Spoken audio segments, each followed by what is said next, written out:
Amados irmãos e irmãs, nós estamos hoje celebrando um dos maiores mistérios da nossa fé, o mistério da Santíssima Trindade. Um único Deus e sempre permanece único em três pessoas diferentes: o Pai, o Filho e o Espírito Santo. Mas antes de entrar propriamente na homilia de hoje, eu quero contar de novo para vocês uma história que não sabemos, até onde é uma lenda ou se aconteceu algo parecido com Santo Agostinho, um dos maiores teólogos de todos os tempos. E certa vez ele estava exatamente pensando sobre este mistério da Santíssima Trindade. Estava ele caminhando numa praia deserta e pensando: como pode um único Deus ser Pai, Filho e Espírito Santo, continuar sendo Deus, não se dividindo, mas em três pessoas diferentes? E ele ia matutando aquilo para tentar entender como é que pode ser. Mas no meio da sua elucubração, ele se deparou com uma cena que tirou a atenção dele da sua meditação sobre a Santíssima Trindade. Ele olhou de longe e tinha um menino pequeno. E ele percebeu que aquele menino estava fazendo uma coisa interessante. Ele fez um buraco na areia e ele ia até o mar com uma conchinha na mão, pegava a água, trazia, jogava no buraco. Ele ia de novo no mar, pegava um pouco de água, trazia e colocava no buraco. Santo Agostinho olhou: meu Deus do céu, esse menino vai ficar até que horas? Deixa eu dar um toque nele, Santo Agostinho então foi para dizer: rapaz, para com isso. Você não vai conseguir colocar o mar nesse buraco. Mas quando ele estava chegando bem perto, ele teve uma grande surpresa. Não era um menino, era um anjo, que olhou para ele e disse o seguinte: é mais fácil eu colocar o mar nesse buraco do que você entender a Santíssima Trindade. E ali Santo Agostinho entendeu que esse mistério não é para ser entendido, é para ser adorado. O Deus que se revela Pai, Filho e Espírito Santo, Ele o faz por amor. A beleza do amor divino é tão grande que não cabe em uma pessoa só. Por isso o Pai ama o Filho, e esse amor que une os dois é exatamente o Espírito Santo que transborda. Transborda e chega até cada um de nós. Por isso a igreja, quando celebra a Santíssima Trindade numa solenidade, ela não quer que a gente entenda isso. Ela quer que a gente adore e que a gente entre, experimente a graça do amor comunitário de Deus. E é tão bonito, ontem eu estava dizendo isso na missa com os nossos irmãos hispanos, que há muitas pessoas que acreditam que têm fé e querem viver a sua fé sozinha na sua casa. Não, eu acredito em Deus, mas eu rezo aqui na minha casa, eu não preciso da igreja, eu não preciso ir a um templo, eu rezo porque do meu coração Deus me ouve. É verdade, meus irmãos, mas Jesus Cristo fez da sua igreja uma imagem da Santíssima Trindade. E exatamente porque Ele é uma comunidade de amor, Ele quis fazer da sua igreja uma comunidade de amor. E se eu quero experimentar Deus na sua plenitude, eu preciso fazer parte dessa comunidade viva.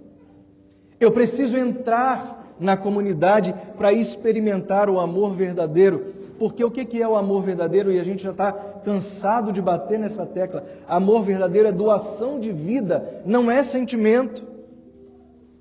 É por isso que você na sua casa pode crer em Deus, mas se você vive sozinho, se você não entrega a sua vida por alguém na comunidade de fé, me desculpa, mas você não está experimentando o amor. Você não está experimentando o amor verdadeiro. Onde não há alguém saindo de si, não há amor. Por isso, essa fé que é vivida para satisfazer a nossa própria vontade, para satisfazer as nossas carências, para satisfazer a nossa solidão, meus irmãos, me desculpam, mas isso não é fé verdadeira. Ou se nós acreditamos em Deus, nós não confiamos na Sua palavra. Se nós acreditamos que existe Deus, a gente não acredita na forma como Ele se manifestou, como Ele se revelou a nós.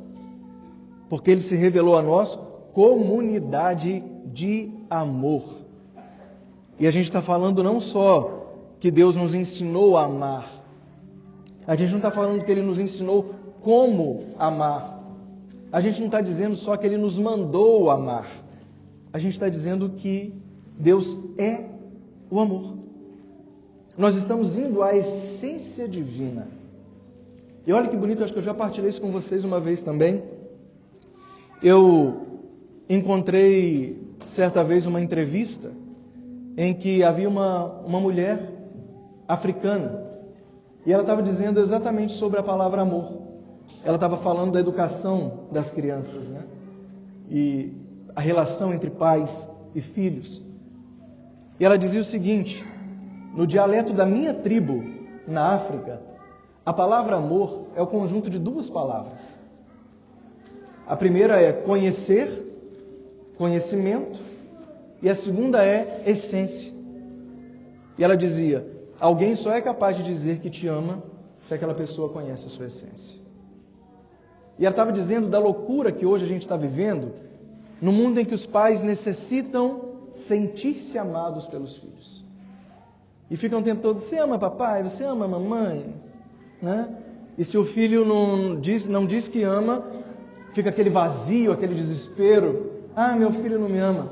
Seu filho não vai te amar enquanto ele não souber quem você é. Uma criança não pode dizer que ama o pai e a mãe porque ela nunca conhece a essência dos seus pais. Por isso, uma criança não tem que amar desse jeito que a gente pensa. Ela precisa respeitar, porque o respeito vira amor. O mimo vira algo insuportável no futuro.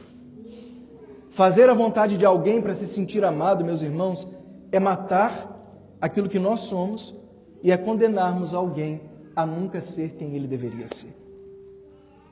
Por isso, o Papa Bento XVI, na sua primeira missa como Papa, disse algo que marcou muito a minha história. Eu me lembro, porque, eu não sei quanto a vocês, mas eu tive muita dificuldade de assimilar o Papa Bento XVI como Papa. Porque eu nasci com João Paulo II já sendo Papa. Minha vida, não inteira, não, porque eu estou até hoje vivo, né? Mas grande parte da minha vida, quando eu pensava na figura do Papa, quem vinha à minha cabeça era João Paulo II. Não existia o Papa, existia João Paulo II. Ele sempre seria o Papa na minha cabeça. E eu já padre. Então, tive essa dificuldade. Perdão, eu fui ordenado já no Pontificado de Bento XVI. Mas muitas vezes, na hora da oração eucarística, eu ia falar. E olha que eu não tinha sido ordenado padre enquanto João Paulo II era vivo. Mas eu, na hora da oração eucarística, nosso Papa, saiu assim. Eu tive dificuldade para assimilar aquela troca. E eu me lembro que na primeira missa do Papa Bento XVI, ele disse uma coisa muito profunda. Ele disse: amar muitas vezes significa dizer não. Eu já falei isso para vocês. Porque o amor verdadeiro molda o nosso caráter. O amor verdadeiro molda quem nós somos. O amor verdadeiro não nos faz sentir bem, nos faz ser quem nós somos. O amor verdadeiro molda, não engana. O amor verdadeiro nos faz reais, não nos faz pessoas iludidas com a realidade. Por isso Deus tantas vezes diz não. E é por isso que Ele diz: se vocês me amam, vocês vão obedecer o que eu mando. Vocês não vão chorar na minha presença. A gente quer o tempo todo viver essa fé sentimentalista, mas isso não é amor de verdade. Isso não é amar a Deus. Eu posso chorar 1000 vezes, mas se eu não obedeço, eu ainda não descobri o sentido real do amor a Deus. E aí, no Evangelho de hoje, a gente vai compreender a profundidade do que eu estou dizendo. Quando o evangelista diz: Deus amou tanto o mundo que enviou o seu Filho para salvar o mundo e não condená-lo. Porque aqui há, de fato, como a gente compreendeu o que é o amor. Existe um conceito que todos nós conhecemos, ele é universal, é o conceito de justiça. Justiça é dar ao outro aquilo que é direito dele. Não é isso que é justiça? Dar a cada um aquilo que lhe é direito. E aí o mesmo Papa Bento XVI dizia também, né? Agora, dar ao outro aquilo que é um direito seu, o nome disso é amor. E o que Deus fez, que o Evangelho nos fala, foi exatamente isso. Nós merecíamos a condenação e Ele fez o Filho dele morrer por nós. Nós já estávamos condenados e o amor fez com que Ele tomasse o nosso lugar. Isso é amor. É ser capaz de dar sua vida por alguém. É escolher alguém e ir até o fim nessa escolha. É escolher alguém e ir até as últimas consequências por amar. E por que nós somos tão cobrados no amor? Gente, porque nós fomos criados à imagem e semelhança de Deus.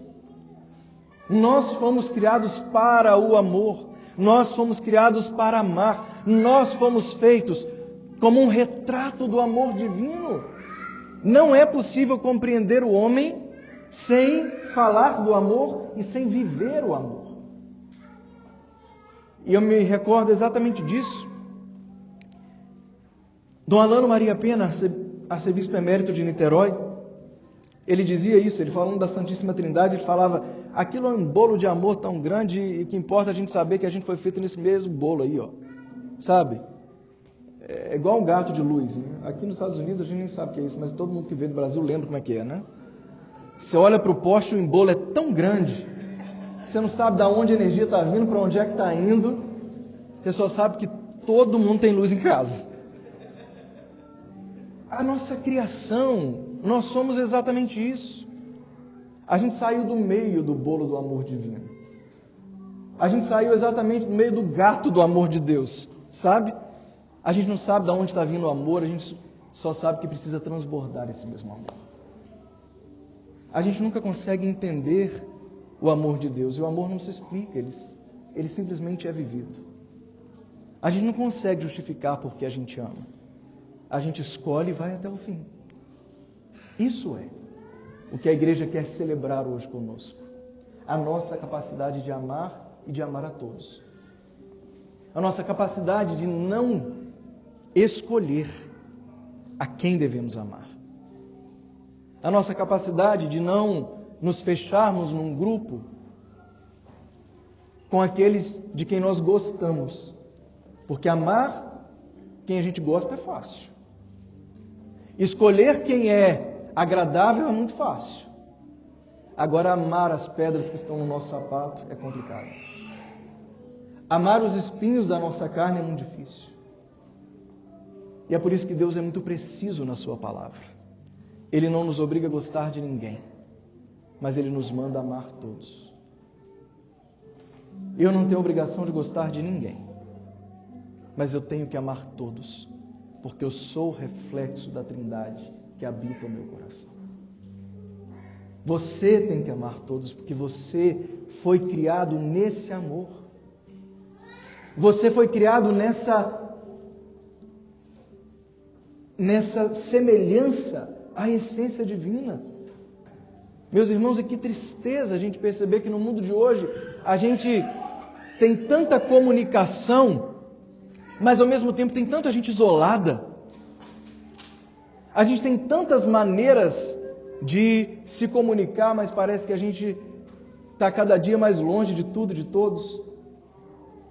A gente tem facilidade de mandar uma mensagem, mas a gente hoje tem dificuldade de dar um abraço. A gente hoje tem muita facilidade para manter contato, mas não ter contato. E o amor quebra essas barreiras. O amor rompe com isso. Porque a gente também sabe que o que fere, o que mata o amor, o que é contrário ao amor, meus irmãos, é a indiferença. Cada vez que a dor de alguém não fala algo sequer ao meu coração, o amor em mim já está morrendo. Cada vez que a dor de alguém não te incomoda porque não é alguém da sua família, você está esquecendo como se ama. Cada vez que a dificuldade de alguém passa batido do meu lado, eu já estou perdendo qual é o chamado ao qual Deus me chamou. Amar, meus irmãos, é entregar-se, é dar de si.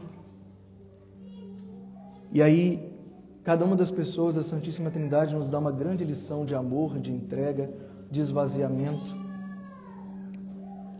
O Pai precisou sair de si para enviar o seu Filho ao mundo.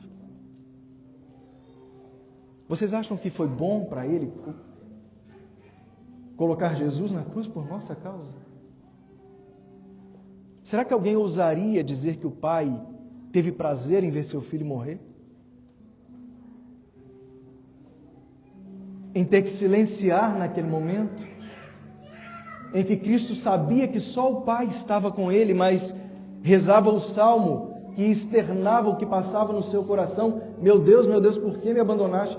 Algum de vocês acha que foi fácil para o Pai entregar Jesus na cruz por nós? Ele se esvaziou.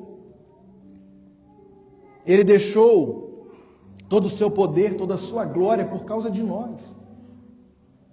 E o Cristo, então, que passou pela paixão inteira por nossa causa.